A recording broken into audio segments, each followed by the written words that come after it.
Ezra.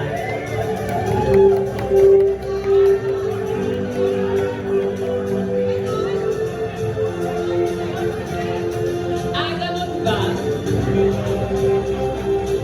Ay, bakit, Lloyd?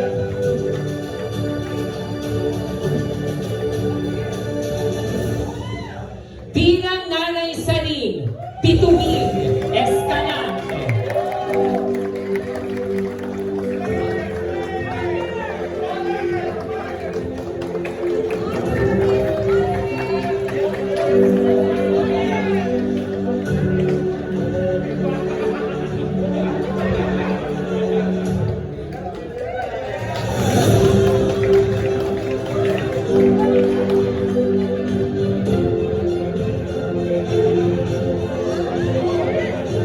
Ang ating MMFF Best Director, Direk Pepe Jokno.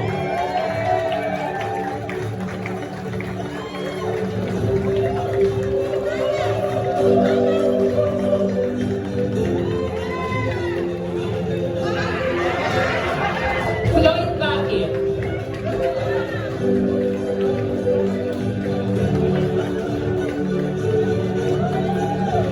Composer and Musical Director, Vincent De Jesus.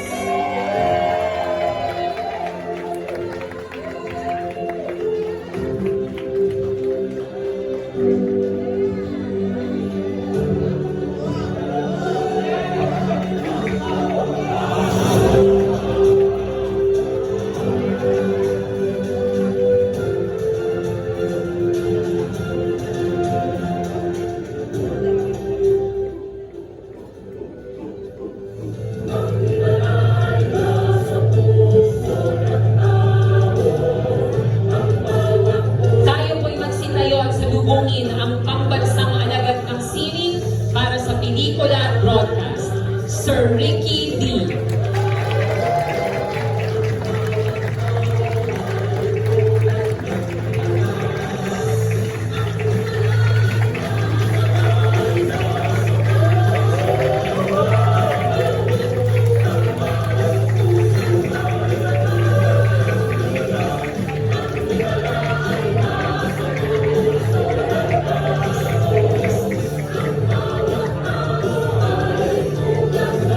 At ngayon, ang Elsa ng ating panahon, Elsa Santos.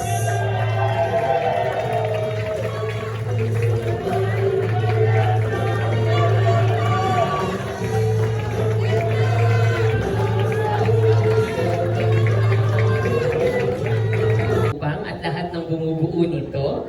Ayan, at ang mga kwento, mga katanungan ng inyong experience. Ayan, mga experience kung paano natin binubuo at binuo ang obra maestra ng aabangan natin this MMFF 50th. Ayan, so we'll open the floor now to questions. Okay. Ayan, but before those questions, I would like to acknowledge Yes, we would like to acknowledge the presence of the MMDA Chairman. Yes, Romando Artes. Ayan, maraming salamat po sa inyong pagpunta. And we would also like to acknowledge the presence of MMFF Executive Director Attorney Rochelle Macapili-Onan. So, we have the questions here. O sige, ano to? Itong dalawang to, sanay na to sa... Ayan. Okay, so we would like to call on Sir Romel Gonzalez na magtatanong po sa ating cast. Hello, Sir Romel. Yes, magandang hapon sa ating lahat. My question is for Ms. Aisel Santos. Yes. Po siya sa likod.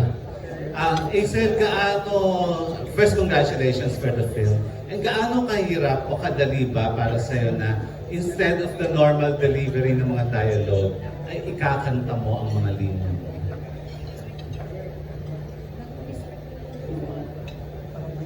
Hello? Sound check? Yeah, meron ako. So, nag-umpisa po ako as a singer. Kaya siguro masasabi kong mas madaling magkwento ng pakanta para sa akin. Pero hindi nangangahulugan na madali itong gawin. Dahil ito ay isang obra na classic pa noong 1980s na Serically. And although we've staged it back in 2018, 2019 as a musical, now na ginawa itong pelikula, ibang medium po, iba rin pala talaga ang hirap ng paggawa ng pelikula. So, mas mahirap nga na kinakanta. Yung pagkanta, okay lang po sa akin. Yung pag-film itself and doing it a number of times for different angles, dun po kami nanibago bilang mga awit at performers sa teatro. Ayun. Thank you and Thank you. congratulations. Maraming salamat po, Sir Romel. Gusto ko lang din pong tawagin ang ating mga susunod na magtatanong para po, yes, handa na po tayo sa ating mga katanungan para po, let's keep the ball rolling, yes. So, ang susunod pong magtatanong ay si Ms. Rose Garcia, pagkatapos po ay si Ms. Nikki Wang, at pagkatapos po na ay si Janice Navida and Jojo Pananigan. And also a reminder to our friends from the press, you can ask a question and you can only have one follow-up. Wala po akong kasalanan dito, napagsabihan lang po ako.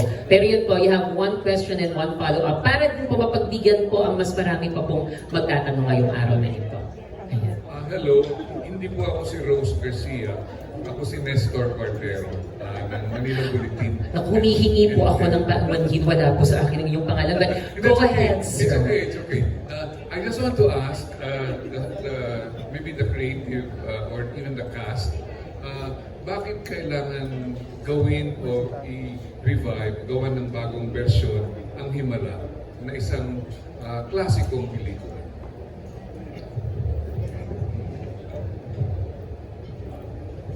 Why not? Yes.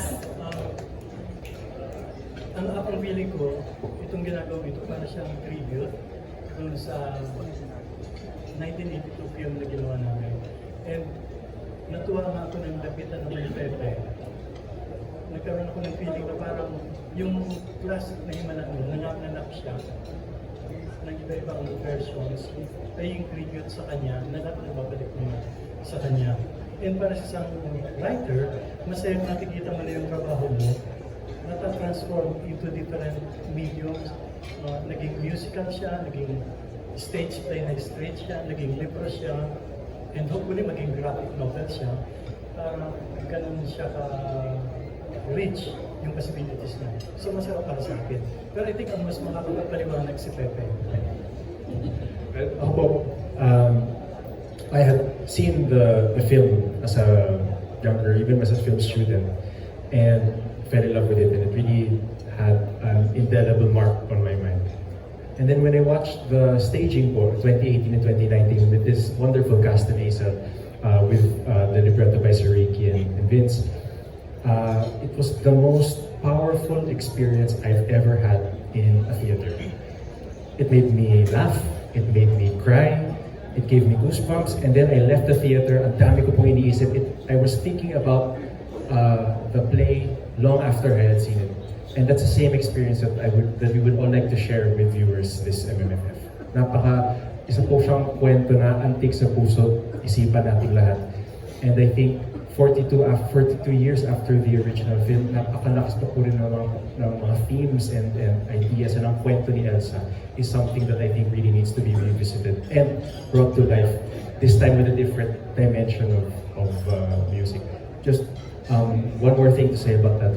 So I think a main difference between yung original film and musical is because sa music, ilalabas natin yung mga nasa loob natin. Yung mga hindi natin nasasabi natin sa pamamagitan ng kanta. And here, because of that, you're given a different view of Elsa and a different view of everybody in Cuba. Last point. Kanina, I wanted to ask Aisel, ano ang naging reaksyon ni superstar national artist Nora Honor na ikaw ang magbabahagi ng kanyang klasikong Elsa role? I think napanood kanya many times or a few times dun sa stage, no? I think back in 2018 nang nanood si Miss Nora Honor sa amin, naalala kong niyakap niya kami, nang nangingilit ang kanyang luha, at may litrato ako, may ebidensya, na magkahawak kami ng kamay dahil kilig na kilig po ako. At ang naalala kong sinabi niya, nanumbalik lahat sa kanya nung kanilang film, ang Himala. And from that, I took it as a blessing, as a yes to what we just did. So, yeah. And then may full support si Ate Guy sa project na to. May participation sa pelikula. In fact, doon sa trailer, yung huling voiceover, that's Ate Guy. Sabi kung ano yung naging participation niya. Ano yung naging participation ni Nora? Abangan. Opo. Yes, abangan po natin kasi po ano. Salamat. Mamaya ko natatanong si Bituin. Ayan. Okay. Thank you very much po. Okay, so we would like to call on Miss Rose Garcia, yung totoo na pong Rose Garcia. Ayan. Ayan. While we are waiting, it's really good to know no, na parang it's a full circle moment after 42 years being a movie, and then 16 years, noong 2003 it was a musical, and then now it's coming back to MMFF now as a musical, a movie musical. So ang sarap-sarap ang pakinggan at puntahan ng naratibong yun. Yes po, Ms. Rose. Good afternoon. Although medyo natanong na ni Litonet, kay Hazel, of course, you played in a musical na talaga. And this time, it's a movie musical. What's happening? Guard. Guard. Guard. Ushers. Guard. Guard. Is this part or not?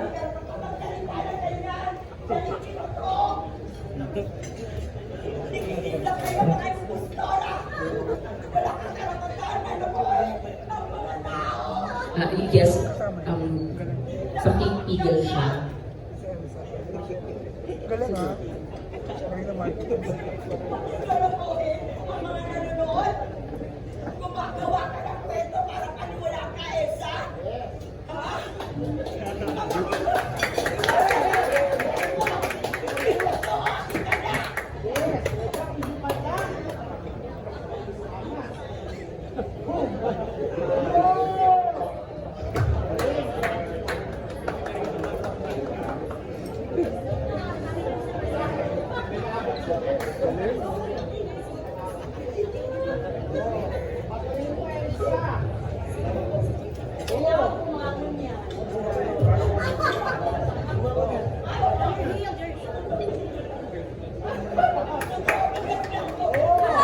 Ladies and gentlemen, Arman Salon! Di ba pinresent ko na siya? Ayaw niyang tumigil. Oo, Arman Salon! Ayaw niyang tumigil. Oo, in character siya. Nagme-method acting siya. Sorry. Ayan. Again, isang pong masigabong palakpakan at nakita natin na totoo pong may isang himala. Napatigil po ni Elsa. Napatigil po. Arman! Arman! Yes, dito. Oo, magbaw ka na, mami. Kanina, nakatatlo kang beses na present sa'yo ayaw mong tumigil. Again, Arman Salon!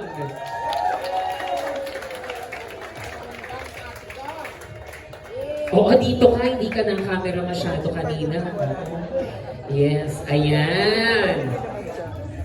Oo, picture na natin because this is such a milestone and a moment in MMFF 50. Ayan.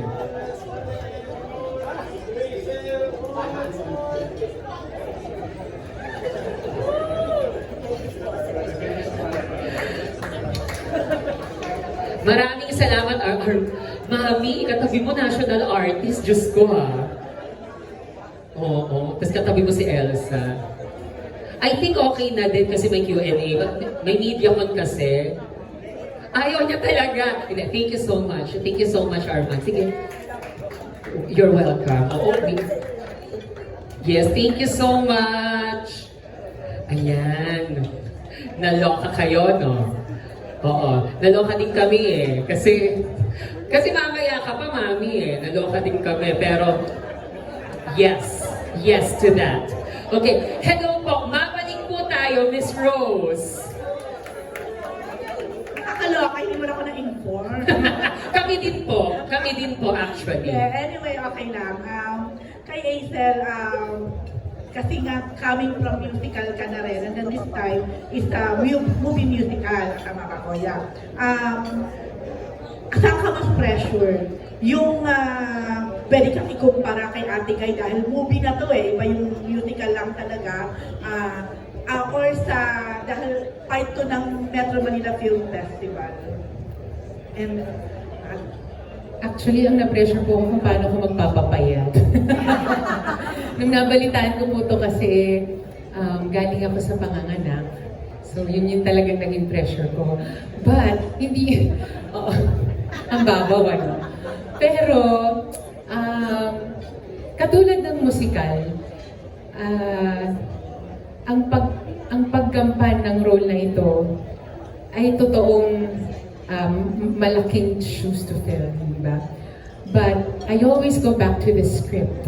I always go back to who Elsa is. Marahil iba ang naging interpretasyon ni Ate Guy, marahil magiging iba rin po ang interpretasyon namin ngayon dahil nanggaling kami from 5 years ago, sabi nga namin, uy, after 5 years, parang marami kaming baon pa. Kaya kahit kami pong bawat isa sa amin ay excited kung paano ito maipapakita ng pelikula. Though we've taped it, but it's really different pagka ayan na nandyan na yung camera at kitang-kita na yung mga pores namin. Kitang-kita yung detalye, kitang-kita yung kunot ng noo mo at pag-iyak mo at pagbulong mo. Ang mga bagay ito hindi kasi nakikita lahat din sa teatro. But this time, it's how many times more? It's 10 times more. And we are excited at sana rin kayo rin po ay excited for the film. okay, last na. Kung may isang himala ka nahihingin para dito sa pelikula na po, ano yun? Maging box office po. Yes! Ang suportahan po ng maraming Pilipino ang mapanood ng Gen Z, ng mga pamilya dahil hindi lamang ito for entertainment. Marami po tayong kapupulutan ng aral. Maraming aral na ipapaalala sa atin ang pelikulang ito. At syempre, mamamangha tayo sa husay at galing ng talentong Pilipino. At obrang Pilipino. Opo, isa lang po talagang follow-up. I'm so sorry. Okay, thank you. Thank you so Happy much. Ate Rose. You don't have to worry because mamaya naman po after our Q&A, you'll have an opportunity to talk to our artists. Ayan. Okay. So, ang atin pong next na magtatanong, hindi ko po alam kung siya po ito, pero I will try. Miss Nikki Wang. Mr. Nikki Wang.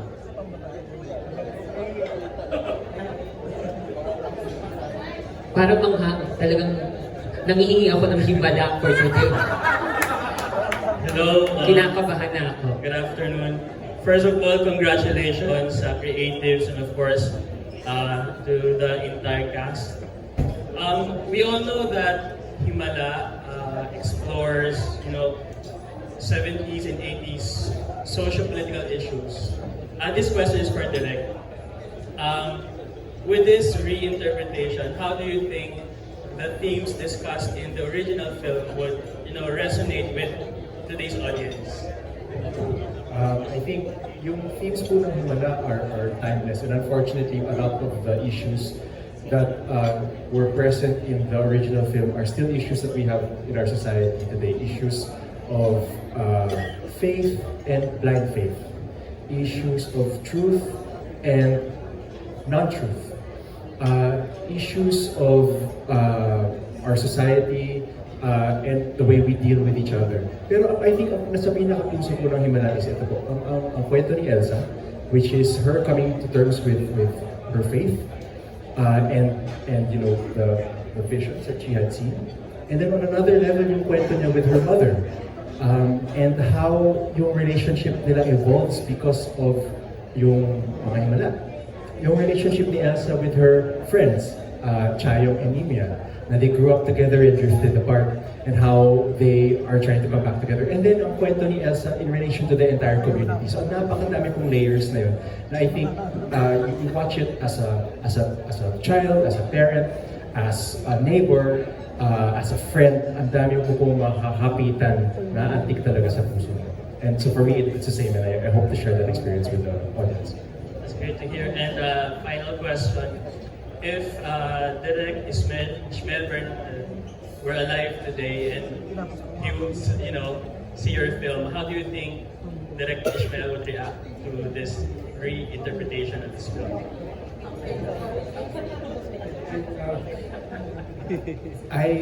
Or how do you want him to react to this?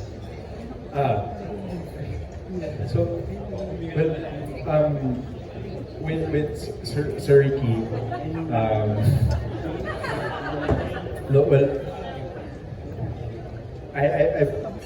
it's been a very long dream na maigaw ang pelikula ito. And I first saw it 6 years ago, and it took me many years to get the courage to ask Sir Ricky. And this year when we asked, I was very grateful and honored that he said yes. Pero I have always been nervous about showing Sir Ricky from the script to the film. And I will always remember Sir Ricky saying that, Sir Ricky said that this is yours and for the whole team to play around with. And naiangkop siya sa perspectives po namin. But I will say na yung film po ni Ishmael Bernal is deservedly a classic, and it is deservedly one of the most timeless, most important, best Filipino films of all time. And I have referenced it in a way po na, for example, from the musical script, binalikan po namin yung original film. May mga eksena from the original film na binalik po namin for the musical. Shots or a lot of inspiration, some scenes. And I also watched the film again in full just a few weeks ago. So it's always present in my mind. And I will say, as I said to Sir Ricky, nothing will replace Ishmael Bernal, Nora Honor, and Sir Ricky Lee's Himala. And this is a different take on it. It's a different take on the story of Elsa, told very powerfully through these wonderful performances and such really powerful, wonderful music. Singitan ko lang din. I think matutuwa si Isma.